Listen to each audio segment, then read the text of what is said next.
In 2009, Nintendo did something bold. After a 19-year hiatus, 2D Mario returned to home consoles worldwide, and they never looked back.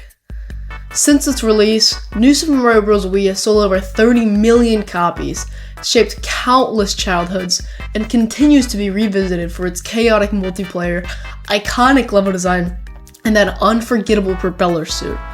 But here's the real question. Was it truly as good as we remember, or are we just blinded by nostalgia?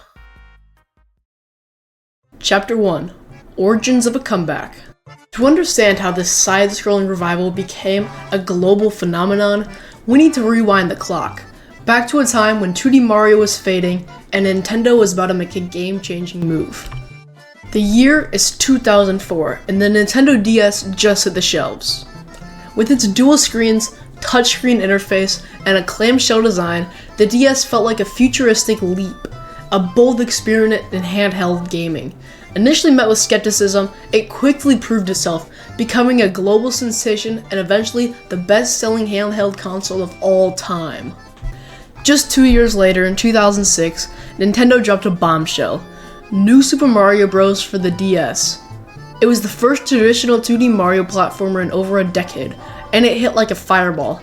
With sleek 2.5D visuals, inventive power-ups like the Mega Mushroom, and tight, nostalgic level design, New Super Mario Bros. Didn't just revive 2D Mario, it redefined it for a new generation. The game sold over 30 million copies, becoming the DS's top-selling title and reigniting the love for side-scrolling Mario. More than just a hit, New Super Mario Bros. Was a proof of concept, showing that 2D Mario could thrive in the modern era. Its runaway success laid the foundation for what came next.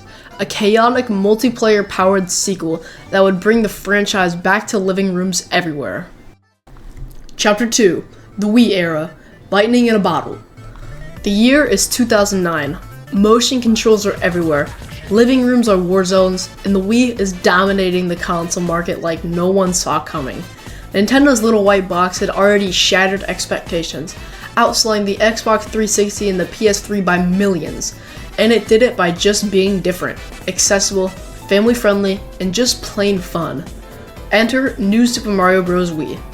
This wasn't just a sequel to a successful DS game, it was a full-blown home console revival of 2D Mario, something fans haven't seen since Super Mario World in 1990, but this time it came with a twist: 4-player co-op. For the first time, you could play Mario platform with your friends or enemies all at once, and the chaos was guaranteed. Nintendo knew exactly what it was doing. By combining the nostalgic pull of classic Mario with the Wii's party game energy, they created something that was both familiar and fresh. It was a game designed to be loud, messy, and unforgettable, the kind of game that turned siblings into rivals and living rooms into battlegrounds. Chapter 3. Gameplay Breakdown. Classic, chaotic, and clean. New Super Mario Bros. Wii didn't just revive 2D Mario, it reimagined it for a living room full of players. At the center of this revival was the return of a fan favorite, Yoshi. First appearing in World 1-3, Yoshi brought back the flutter jump, tongue grab mechanics, and that iconic drum line that kicks in when you ride him. While limited to specific levels, his inclusion was a nostalgic nod to Super Mario World, a reminder that this game was built on legacy. Visually, New Super Mario Bros. Wii played it safe, but purposely. The game used a clean, colorful 2.5D art style that echoed its DS predecessor, with bold outlines, simple textures, and exaggerated animations.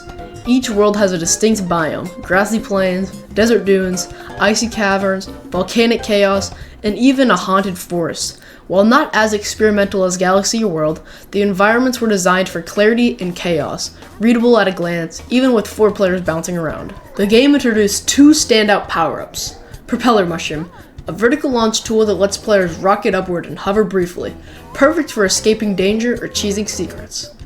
Penguin Suit, a slippery but powerful upgrade that improves swimming, added ice ball attacks, and let players slide across terrain.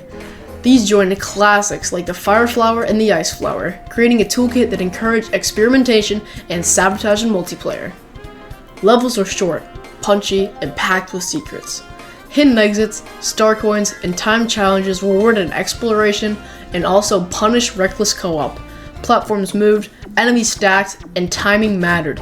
The The game was also tuned for both solo precision and multiplayer mayhem, with design choices that encourage accidental betrayal and clutch saves. Built around the Wii remote, movement was simple but responsive. Players could run, jump, duck, and wall jump with ease. They could spin mid-air by shaking the remote, adding a brief hover and layer of motion-based finesse. They could also ground pound, shell toss, and carry teammates, often leading to hilarious sabotage. And finally, speedrunners could master it. Casuals could mess it up, and in co-op, it was glorious chaos. Chapter 4: Multiplayer Mayhem. If New Super Mario Bros. Wii had one defining feature, it was this: 4 players, all at once. Unlimited chaos. For the first time in a mainline Mario platformer, you could team up or clash with 3 other players in real time. Mario, Luigi, and 2 Toads bouncing through levels together sounded cooperative in theory. In practice, it was glorious chaos. You could carry teammates to safety or throw them in lava. You could bounce off each other to reach secrets or accidentally knock someone into the pit. The game didn't guide you, it tossed you into a platforming warzone and dared you to survive. This wasn't just multiplayer, it was competitive comedy. Every level became a stage for betrayal, clutch saves, and shouting matches. And Nintendo leaned into it, designing stages with narrow platforms, moving hazards, and timing-based puzzles that practically begged for disaster. The design in New Super Mario Bros. Wii wasn't just built for platforming, it was engineered for chaos. Tight corridors often led to unavoidable crowding, turning simple jumps into chaotic pile-ups.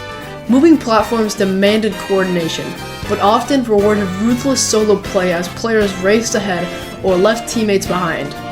Boss fights became slapstick routines, with everyone jolting in for hits and scrambling for power-ups, and occasionally sabotaging each other mid-battle. Even the bubble mechanic, which let players float to safety, became a strategic wildcard. You could use it to dodge danger or force your team to bail you out in the middle of the madness. I personally used the bubble mechanic a ton when I played when I was younger. We were going for star coins that lead to pits where you needed some sort of power-up that we didn't have, so we just jumped for joy and used the bubble to float us to safety. What made it work was balance. The game never punished you too harshly for messing up, and lives were shared across the team. It was designed to be fun, whether you were winning, losing, or just laughing at the mess. In the end, New Super Mario Bros. Wii turned platforming into a party game, one where skill mattered, but friendship was optional. Chapter 5: Style and Sound, Aesthetic Choices that Stuck.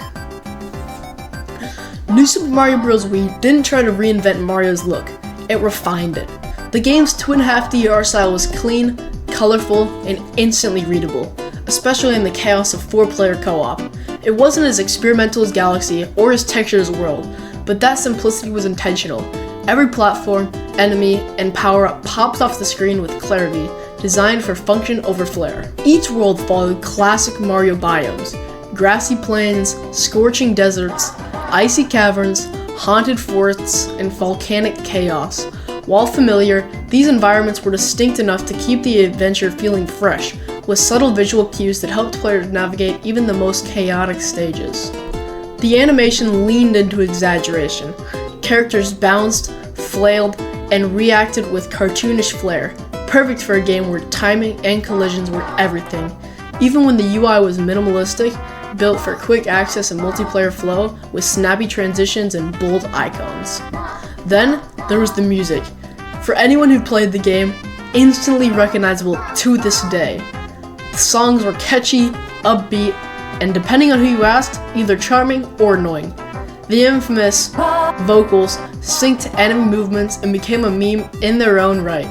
Some players loved the playful energy, while others missed the orchestral depth of earlier Mario soundtracks. Still, the sound design nailed the essentials: crisp jumps, satisfying power-up pickups, and punchy enemy hits that reinforced the rhythm of play. In the end, New Super Mario Bros. Wii style wasn't groundbreaking, but it was deliberate. Every aesthetic choice served the gameplay, supporting the madness without overwhelming it. Chapter 6: Legacy and Influence. New Super Mario Bros. Wii didn't just succeed, it stuck.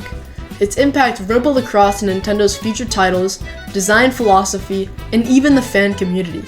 After its release, Nintendo doubled down on the formula.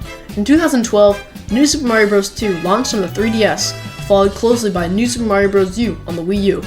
Both games borrowed heavily from the Wii entry, same art style, same power-ups, same multiplayer structure. Critics began to notice the repetition, but players kept coming back. The gameplay loop was still satisfying, and the co-op chaos still delivered. That design philosophy, chaotic but forgiving, didn't just stay in Mario. It bled into other Nintendo franchises. Games like Super Mario 3D World and Kirby's Return to Dreamland embraced the same spirit. Shared screens, shared laughter, and shared sabotage. Even Smash Bros. Stages began echoing NSMB's layout logic. The lesson was very clear. Multiplayer didn't just need to be balanced, it just needed to be fun. Outside of Nintendo, the game sparked a wave of fan creativity. Modders built entire custom campaigns, like newer Super Mario Bros. Wii, remixing levels, music, and mechanics. Speedrunners pushed the physics to their limits, discovering shell tech, wall jumps, and co-op skips that turned casual chaos into competitive mastery. For a game this mainstream, its underground scene was surprisingly deep. Even today, traces of NSMB Wii's show up in Mario modern titles. The propeller suit returned in Super Mario Maker. The bubble mechanic inspired rescue systems in Mario Wonder, and that clean 2.5D style, it's still the go-to for handheld spin-offs and mobile adaptations. The game's DNA didn't fade, it evolved. NSMB Wii wasn't just a moment, it became a blueprint, and whether you love the chaos or crave the control, its legacy is still bouncing through every Goomba you stomp. Chapter 7, The Final Verdict. Looking back, New Super Mario Bros. Wii was never trying to be revolutionary. It was trying to be fun, and it nailed that goal. The controls were tight, the level design was clever, and the multiplayer was pure chaos. It wasn't as bold as Galaxy or as inventive as Wonder, but it didn't need to be. It was a celebration of classic Mario with just enough modern polish to make it feel fresh. Sure, the art style played it safe, the music was divisive, and the formula got reused a bit too often in later entries, but none of that stopped NSMB Wii from becoming a cultural touchstone, the kind of game that turned family game nights into shouting matches and speedruns into art. So, was it truly great? Maybe not in every category, but in ways that mattered, fun, replayability, and unforgettable moments, New Super Mario Bros. Wii absolutely delivered. And that's the story of New Super Mario Bros. Wii, a game built on legacy, chaos, and clean design. It didn't reinvent Mario, but it redefined what 2D platforming could feel like in a living room full of laughter, sabotage, and clutch saves. Whether you were speedrunning solo, or bubble spamming your way through World 9 with your siblings, this game left a mark. If you enjoyed this breakdown, hit that like button, drop your wildest New Super Mario Bros. Wii memories into the comment section, and subscribe for more in-depth videos like this. Because sometimes, the great games we remember are even better than we thought.